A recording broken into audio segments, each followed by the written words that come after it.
সংগৃহীত ছোট গল্প পাঠে পাপড়িকর।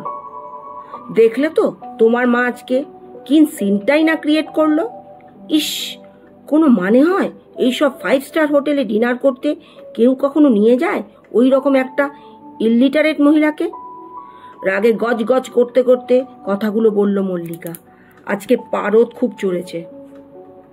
পার্থ তাই মিনমিন করে উত্তর দিল, আমি কি করব, তাতান জেদ করলো বলেই তো নিয়ে যেতে হলো। আফটার অল আজ ওর বার্থডে। কথাটা শুনে মল্লিকার পারদ আরও চড়ল, সঙ্গে গলার রেঞ্জও। What do you mean? এখন যদি জন্মদিনে তোমার ছেলে বলে যে বাবা যাও গিয়ে গঙ্গায় ঝাঁপ দাও, তুমি দিয়ে দেবে?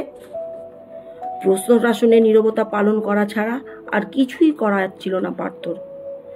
তবে মল্লিক আর নীরব থাকলো না, বলেই চলল, কি করতে যে বাবা মার কথা না শুনে তোমার মতন একটা অজ পাড়াগার ছেলেকে বিয়ে করলাম কে জানে।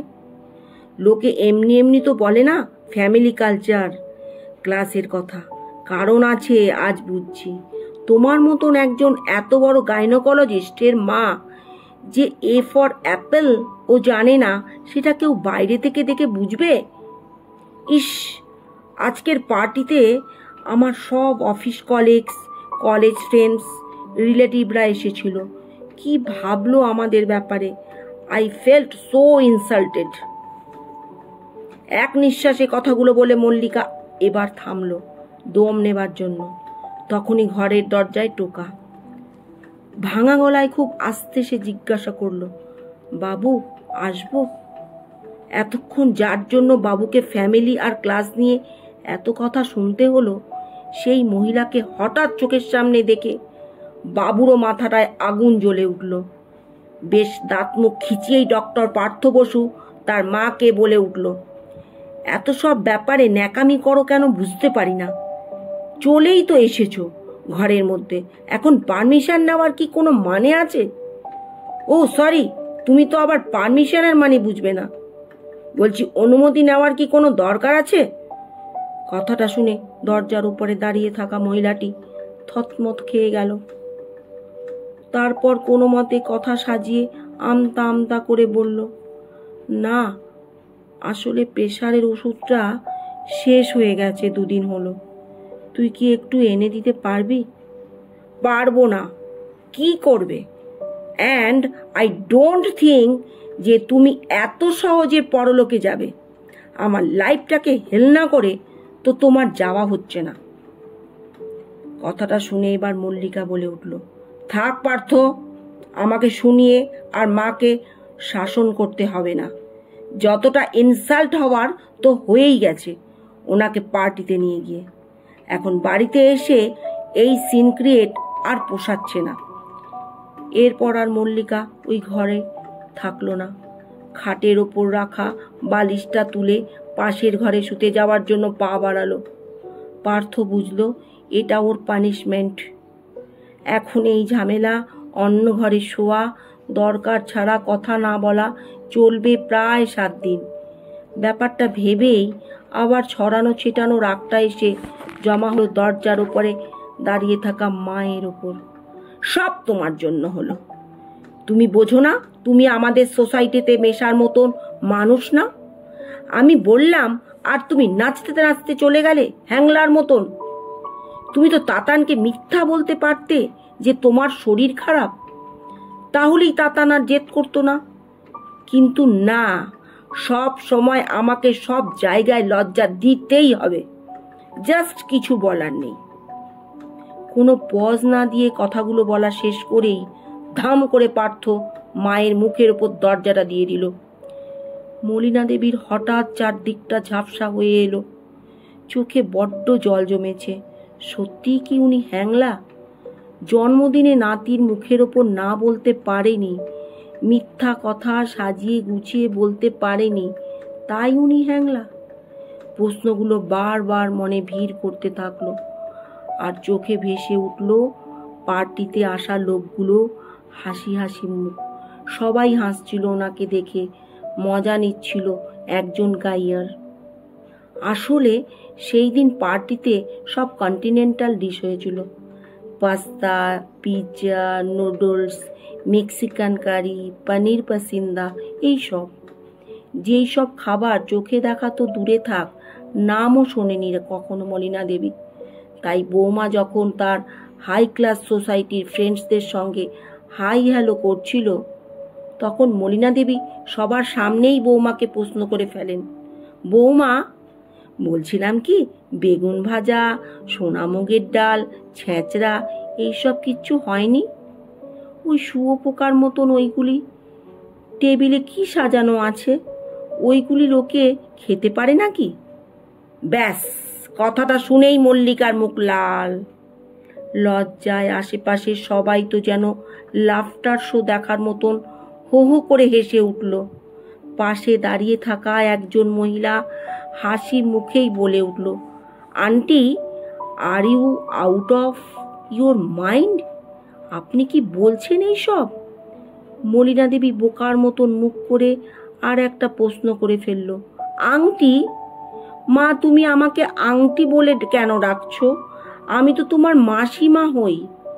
কথাটা শেষ হতেই মল্লিকা সবার সামনেই চিৎকার করে উঠল, আপনি থামবেন মা? Just stop it please. কিন্তু ততক্ষণে যা হবার তা হয়ে গেছে।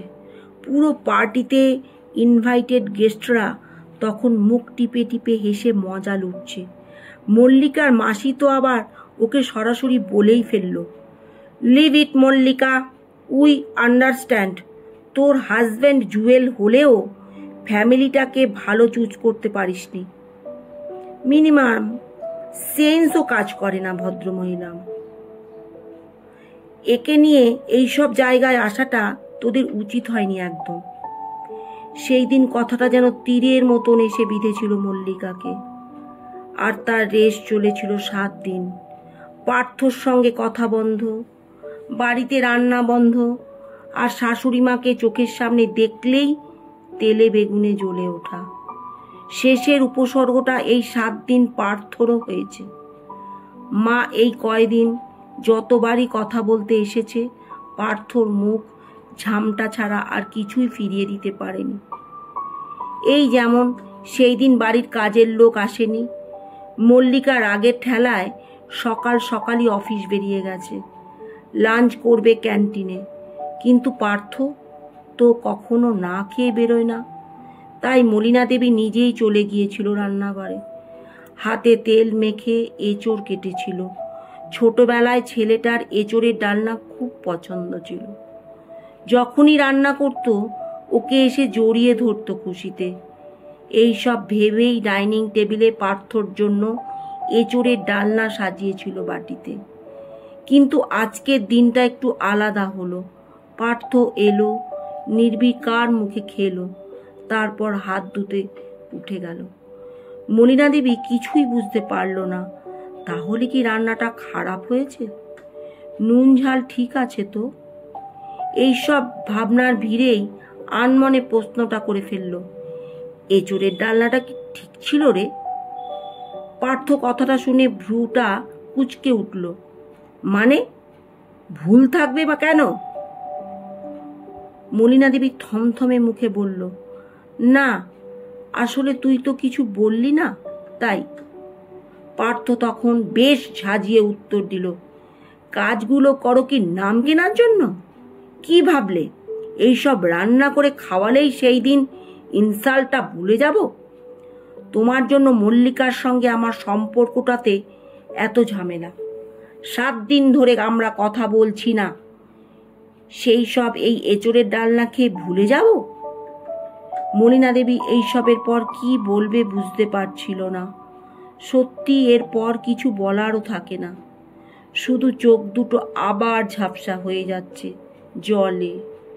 অনেক চেষ্টা করেও চোখ দুটোকে রুক্ষ শুষ্ক রাখতে পারছে না।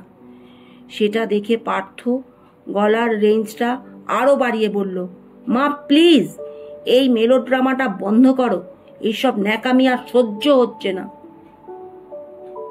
না, মলিনা দেবী এই কথাটারও উত্তর দেয়নি, কারণ সামনে যে দাঁড়িয়ে এইসব কথা বলছে তাকে উনি চেনেন না।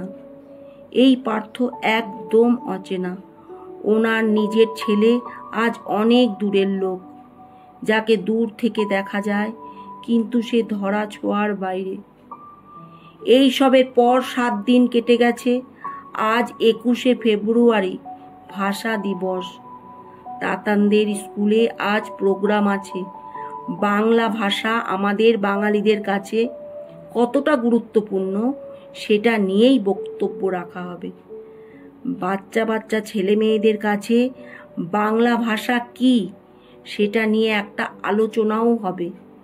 আর কিছু স্টুডেন্টস স্পিচ দেবে মাতৃভাষা সম্পর্কে। তার মধ্যে তাতানো একজন। ক্লাসে ফার্স্ট হয় বলে স্কুল ওর নামটা সবার আগেই সিলেক্ট করেছে। এখন ওর ক্লাস 8, কিন্তু ওর রেজাল্ট দেখে সবাই বুঝে গেছে এই ছেলে ভবিষ্যতে ডাক্তারই হবে বাবার মতন। এত সেন্স অফ হিউমার, নলেজ এই বয়সে অনেকের মধ্যেই দেখা যায় না। গাড়িতে বসে বসে মল্লিকা এই সব কথাই ভাবছিল, আর মুখটা গর্বের হাসিতে ভরে উঠছিল মাঝে মাঝে। ফাংশনটা দুপুর 12টা থেকে শুরু। ওরা তাই একটু আগেই বেরিয়েছে। তাতান এত লোকের সামনে স্পিচ দেবে আজ। মল্লিকা তাই ভাষা দিবসের ইতিহাস কাল রাত 2টো অবধি জেগে ছেলেকে মুখস্থ করিয়েছে। পার্থ আজ বেশ এক্সাইটেড। নিজের সব কাজ ফেলে আজও এসেছে স্কুলে। ছেলের স্পিচ ভিডিও রেকর্ডিং করবে, তারপরে কলিগদের শোনাবে। এইসব ভাবনার ভিড়েই ওদের গাড়িটা স্কুলের সামনে এসে থামলো। অডিটোরিয়ামের ফার্স্ট রোতেই ওদের সিটটা রিজার্ভ করা ছিল। পৌঁছানোর 15 মিনিটের মধ্যেই অনুষ্ঠান শুরু হলো।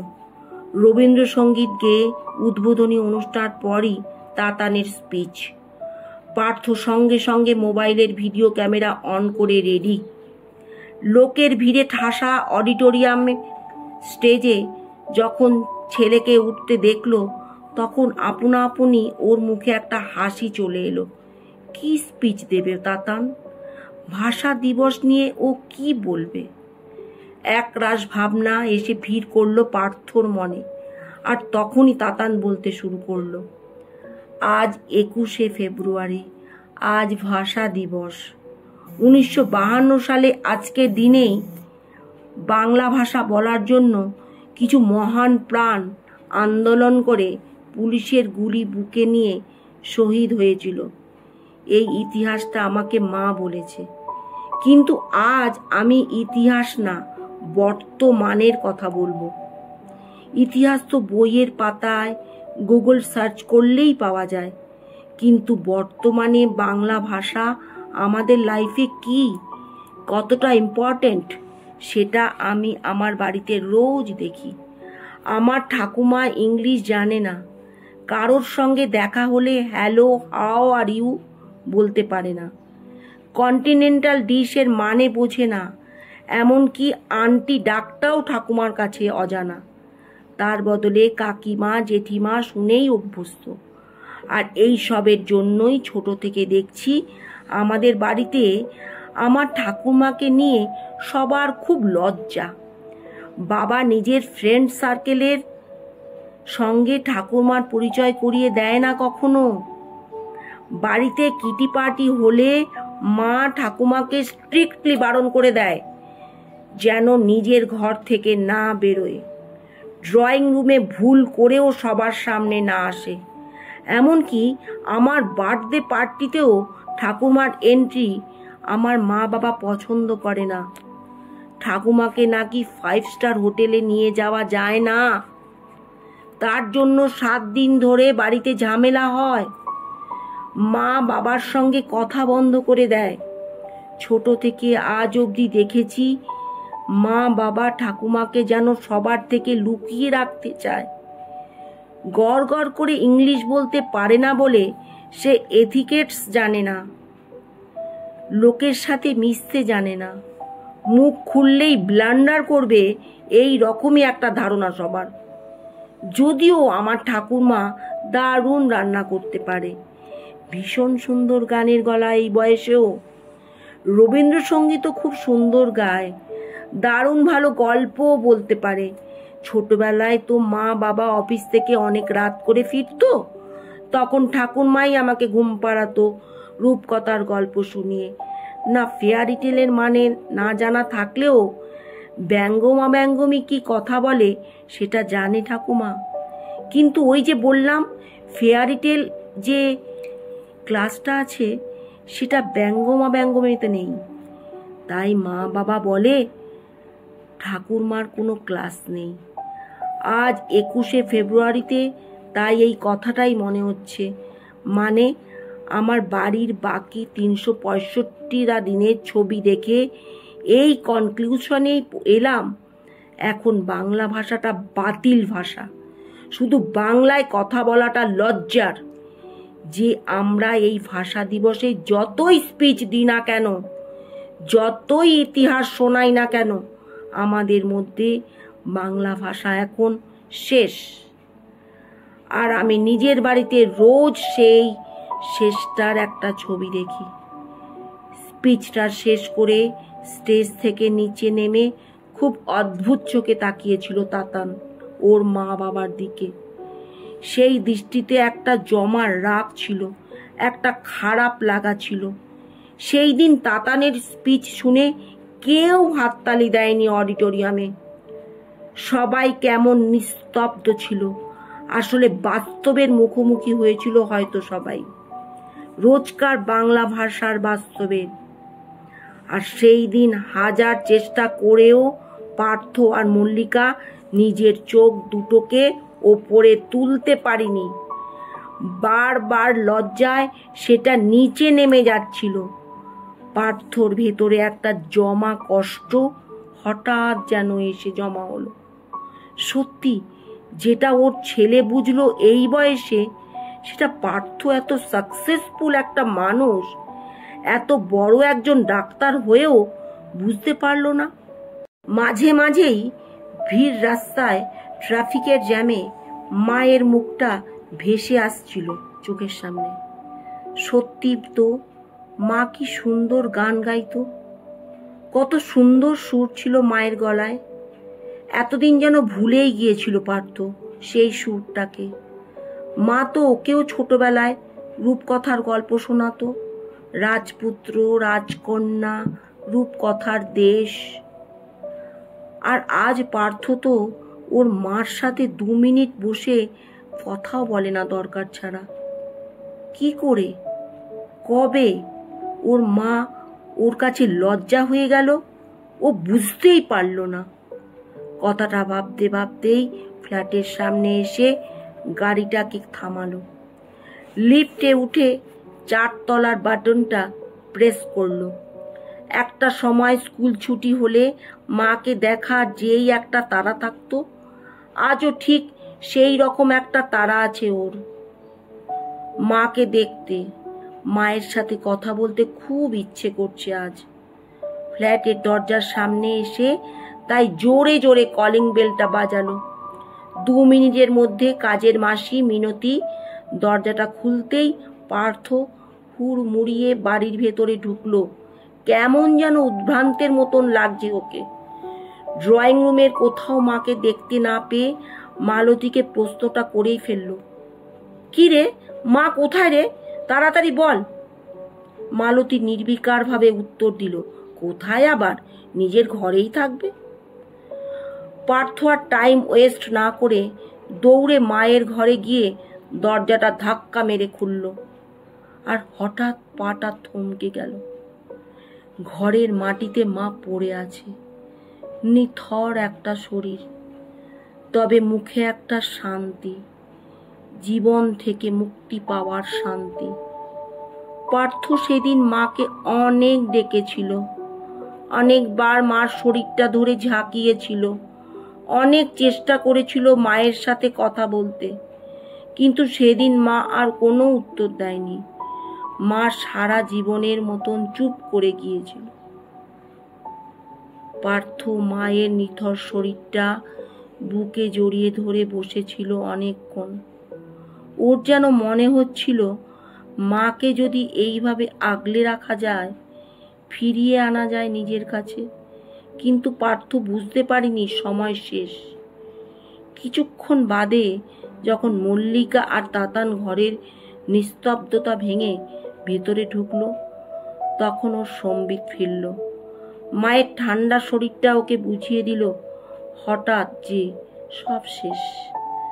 3 ঘন্টা বাদে ডেথ সার্টিফিকেট লেখা ছিল স্ট্রোক অ্যাটাকের জন্যই মৃত্যু। পার্থ রিপোর্টটা চোখ বুলিয়ে যেন পাটা টাল খেয়ে গেল। 2 সপ্তাহ আগে তাতানের জন্মদিনের দিন রাত্রিবেলা মা ওর ঘরে এসেছিল না প্রেশারের ওষুধের কথা বলতে, আরো মুখের উপর দরজা বন্ধ করে দিয়েছিল। তারপর তো ও ওষুধের কথাটা ভুলেই গিয়েছিল। আর বেশ কিছুদিন ধরেই তো মা এর হাই প্রেশারের প্রবলেমটা চলছিল। তার জন্যই স্ট্রোক হলো না তো হঠাৎ? তাহলে কি ওর জন্যই ওর মা মারা গেল? সেদিন চুল্লিতে মাকে ঢোকানোর সময় শেষবার মায়ের মুখটা দেখলো ও, আর কানে যেন একটা কথা বেজে উঠল, অ্যান্ড আই ডোন্ট থিঙ্ক যে তুমি এত সহজে পরলোকে যাবে। আমার লাইফটাকে হেল না করে তো তোমার যাওয়া হচ্ছে না। ওর মা যখন সেই দিন ওষুধ কেনার কথা বলতে এসেছিল, ও তো মুখ ঝামটা দিয়ে এই উত্তরটাই দিয়েছিল মাকে। আজ যেন চুল্লির আগুনে পুড়ে মা তার প্রত্যুত্তরটা দিয়ে গেল। আর একটা অধ্যায় নিঃশব্দে শেষ হলো।